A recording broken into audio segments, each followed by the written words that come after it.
স্থানীয় সংবাদ পড়ছি শুভ্রা চক্রবর্তী। বিশেষ খবর। অষ্টাদশ লোকসভা নির্বাচনের ভোট গণনা আর কিছুক্ষণের মধ্যে শুরু হচ্ছে। রাজ্যের 42টি সহ মোট 542টি আসনের ভোট গণনার পাশাপাশি বিভিন্ন রাজ্যের বিধানসভার উপনির্বাচনের গণনাও আজ। এর মধ্যে রয়েছে এ রাজ্যের বরানগর ও ভগবানগোলা কেন্দ্র।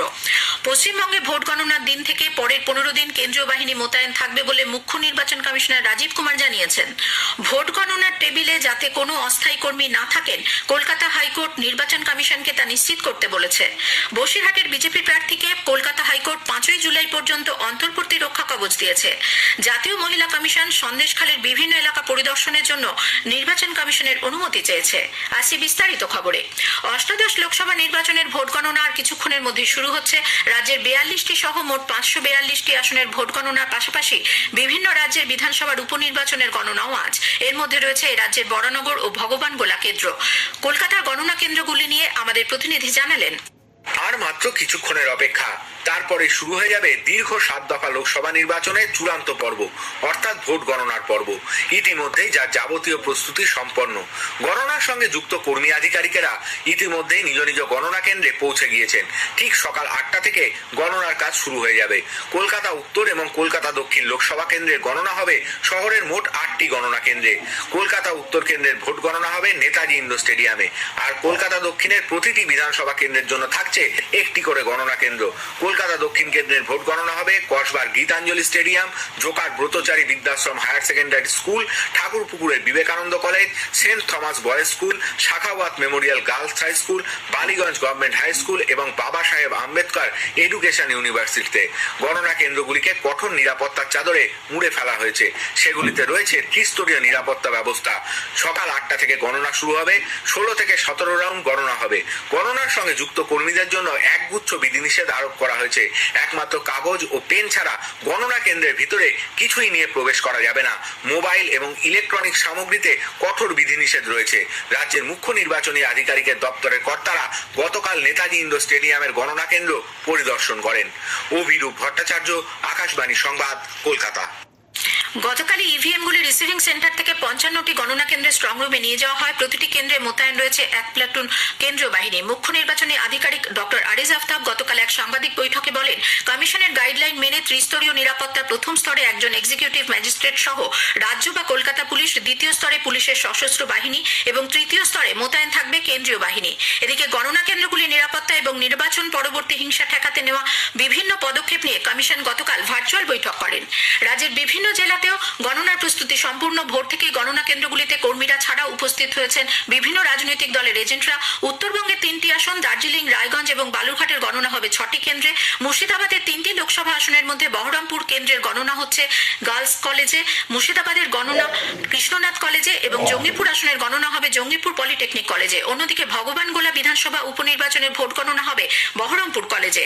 বাঁকুড়া জেলায় 2টি লোকসভা কেন্দ্রের মধ্যে বাঁকুড়া কেন্দ্রের গণনা হবে বাঁকুড়া বিশ্ববিদ্যালয়ের প্রশাসনিক ভবনে। অন্যদিকে বিষ্ণুপুর কেন্দ্রের গণনা হবে বিষ্ণুপুর কেজি ইঞ্জিনিয়ারিং ইনস্টিটিউটের 11টি কক্ষে। পুরুলিয়ার একটি আসনের গণনা হবে সিধু কানু বিশ্ববিদ্যালয় ক্যাম্পাসে। উত্তর 24 পরগনার 5টি লোকসভা আসনের মধ্যে দমদম লোকসভা আসনের গণনা হবে পানিহাটির গুরু নানক ডেন্টাল কলেজে। ব্যারাকপুরের গণনা হবে ব্যারাকপুর রাষ্ট্রগুরু সুরেন্দ্রনাথ কলেজে। বারাসাত গভর্নমেন্ট কলেজে এবং বারাসাত প্যারিচরণ সরকার রাষ্ট্রীয় উচ্চ বিদ্যালয় হবে বারাসাত কেন্দ্রের গণনা। বনগাঁ আসনের গণনা হবে বনগাঁ দীনবন্ধু মহাবিদ্যালয়। বসিরহাট আসনের গণনা হবে বসিরহাটের রাজেন্দ্রনাথ মুখার্জি গভর্নমেন্ট পলিটেকনিক কলেজে। নদিয়ার কৃষ্ণনগর কেন্দ্রের ভোট গণনা কৃষ্ণনগর পিভি সিআইটিতে এবং রানাঘাটে কেন্দ্রের গণনা হবে রানাঘাট কলেজে। অন্যদিকে বীরভূম লোকসভা কেন্দ্রের ভোট গণনা হবে সিউড়ি এলসি কলেজে এবং বোলপুর কেন্দ্রের ভোট গণনা চলবে বোলপুর কলেজে। দক্ষিণ 24 পরগনার মথুরাপুর এবং উত্তর 24 পরগনার বারাসাত লোকসভা কেন্দ্রের একটি করে বুথে গতকাল পুনরায় ভোট গ্রহণ হয়। মথুরাপুরের কাকদ্বীপ বিধানসভা কেন্দ্রের আড্ডির মহল শ্রী চৈতন্য বিদ্যাপীঠের 26 নম্বর বুথে ভোট পড়েছে 80.46%। অন্যদিকে বারাসাতের দেগঙ্গা বিধানসভা কেন্দ্রের কদম্বগাছি সর্দারপাড়ার 61 নম্বর বুথে 75.17% ভোট পড়ার খবর পাওয়া গেছে। পশ্চিমবঙ্গ এবং অন্ধ্রপ্রদেশে ভোট গণনার দিন থেকে পরের 15 দিন কেন্দ্রীয় বাহিনী মোতায়েন থাকবে বলে মুখ্য নির্বাচন কমিশনার রাজীব কুমার জানিয়েছেন। পাশাপাশি গণনার পর আরো 2 দিন বাহিনী থাকবে উত্তরপ্রদেশ, ওড়িশা, সিকিম এবং অরুণাচল প্রদেশে। গতকাল নতুন দিল্লিতে এক সাংবাদিক সম্মেলনে রাজীব কুমার জানান, নির্বাচন পরবর্তী হিংসা রুখতে এই বাহিনী রাজ্য সরকারের অধীনেই কাজ করবে।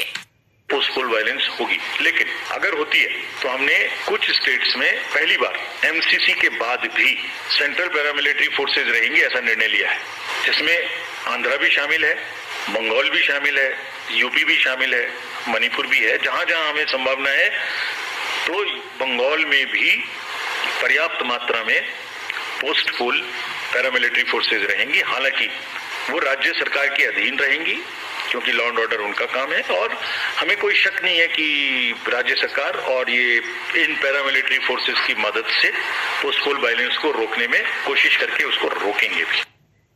লোকসভা নির্বাচনের ফলাফল যাই হোক না কেন সব পক্ষকে শান্তি বজায় রাখতে রাজ্যপাল সিভি আনন্দ বোস আবেদন জানিয়েছেন। গতকাল এক ভিডিও বার্তায় তিনি বলেন, ভোটের ফলাফল যাই হোক না কেন জনগণের রায়কে সম্মান দিতে হবে।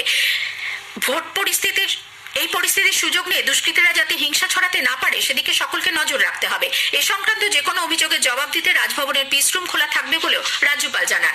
দক্ষিণ চব্বিশ পরগনার ভাঙড় থানা এলাকার কাশীপুর চালতাবেরিয়াতে গতকাল মাঝরাতে ফাঁকা মাঠের মধ্যে বোমা বিস্ফোরণে 5 জন গুরুতর আহত হয়েছে। পুলিশের ধারণা বোমা বাঁধার সময় এই বিস্ফোরণ হয়। আহতদের হাসপাতালে ভর্তি করা হয়েছে। ঘটনাস্থল থেকে বেশ কিছু বোমা এবং বোমা তৈরির সরঞ্জাম উদ্ধার করেছে পুলিশ।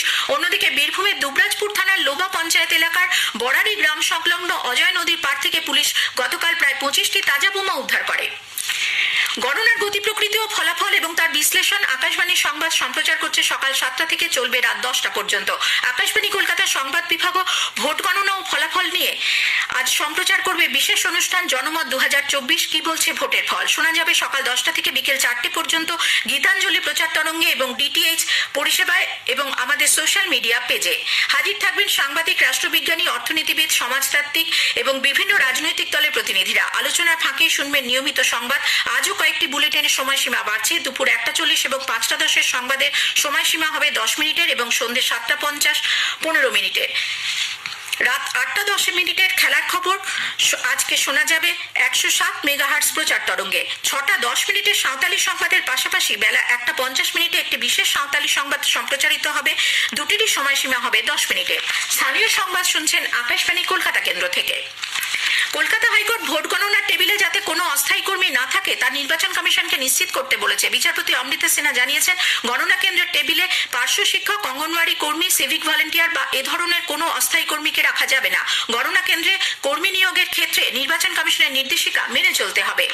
আগে জানানো হয়েছে, বিজেপি ভোট গণনার দিন অস্থায়ী ও চুক্তিভিত্তিক কর্মীদের নিয়োগ বন্ধের দাবি জানিয়েছে। দলের নেতা শিশির বাজুরিয়া গতকাল রাজ্যের মুখ্য নির্বাচনী আধিকারিক আরিজ আফতাবকে লেখা এক চিঠিতে অভিযোগ করেন, নির্বাচন কমিশনের নির্দেশিকা থাকা সত্ত্বেও তা অমান্য করে বেশ কিছু লোকসভা কেন্দ্রে এ ধরনের কর্মীদের ভোটের কাজে ব্যবহার করা হচ্ছে। বিরোধী দলনেতা শুভেন্দু অধিকারী অভিযোগ করেন, চক্রান্ত করে গণনা কেন্দ্রে অস্থায়ী এবং চুক্তিভিত্তিক কর্মীদের প্রবেশ করানো হচ্ছে। অন্যদিকে মালদা দক্ষিণের বিজেপি প্রার্থী বিধায়ক শ্রীরূপা মিত্র চৌধুরী নির্বাচন কমিশনকে লেখা চিঠিতে জানিয়েছেন, তার কেন্দ্রে গণনার কাজে বহু সংখ্যক অস্থায়ী ও চুক্তিভিত্তিক কর্মী নিয়োগ করা হয়েছে। তিনি সেই কর্মীদের নাম এবং ফোন নম্বরের তালিকা কমিশনের কাছে পাঠিয়েছে। রানাঘাটের বিদায়ী সাংসদ জগন্নাথ সরকারও গণনা কেন্দ্রে কারচুপি করা হতে পারে বলে ইতোমধ্যে আশঙ্কা প্রকাশ করেছেন। এদিকে তৃণমূল কংগ্রেস নেতা কুণাল ঘোষ বিরোধীদের গণনায় কারচুপির এই আশঙ্কা খারিজ করে দিয়েছেন। বুথ ফেরত সমীক্ষায় পরিকল্পিতভাবে অবাস্তব তথ্য ছড়ানো হয়েছে বলেও তিনি দাবি করেন। এদিকে লোকসভা ভোটে রাজ্যে বাম কংগ্রেস জোট ভালো ফল করবে এবং বাম কংগ্রেস জোটের ভোটের হারও অনেকটাই বাড়বে বলে প্রদেশ কংগ্রেস সভাপতি অধীর রঞ্জন চৌধুরী আশা প্রকাশ করেছেন। লোকসভা নির্বাচনে পশ্চিমবঙ্গের 42টি আসনের গণনা পর্বে যে কোনো ধরনের কারচুপি বন্ধ করা এবং ভোট লুট ঠেকানোর দাবি নিয়ে সিপিআইএম গতকাল রাজ্যের মুখ্য নির্বাচনী আধিকারিকের দ্বারস্থ হয়েছিল। দলের রাজ্য সম্পাদক মোহাম্মদ সেলিমের নেতৃত্বে পশ্চিমবঙ্গের সিপিআইএম প্রার্থীরা মুখ্য নির্বাচন আধিকারিক ডক্টর আরিজ আফতাবের সঙ্গে সাক্ষাৎ করেন। বসিরহাটের বিজেপি প্রার্থী রেখা পাত্রের বিরুদ্ধে পুলিশ কোনো পদক্ষেপ করতে পারবে না বলে কলকাতা হাইকোর্ট নির্দেশ দিয়েছে। বিচারপতি অমৃতা সিনহা আগামী 5ই জুলাই পর্যন্ত তাকে অন্তর্বর্তী রক্ষা কবচের নির্দেশ দিয়েছেন। আগামী 19 জুন মামলার পরবর্তী শুনানি।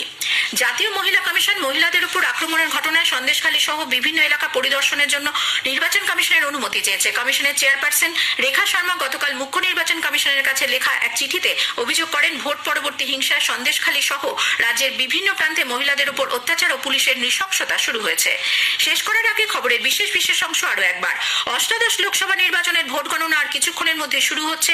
রাজ্যের 42টি সহ দেশের মোট 542টি আসনের ভোট গণনার পাশাপাশি বিভিন্ন রাজ্যের বিধানসভার উপনির্বাচনের গণনাও আজ। এর মধ্যে রয়েছে রাজ্যের বরানগর ও ভগবানগোলা কেন্দ্র। পশ্চিমবঙ্গ ভোট গণনার দিন থেকে পরের 15 দিন কেন্দ্রীয় বাহিনী মোতায়েন থাকবে বলে মুখ্য নির্বাচন কমিশনার রাজীব কুমার জানিয়েছেন। স্থানীয় সংবাদ শেষ হলো।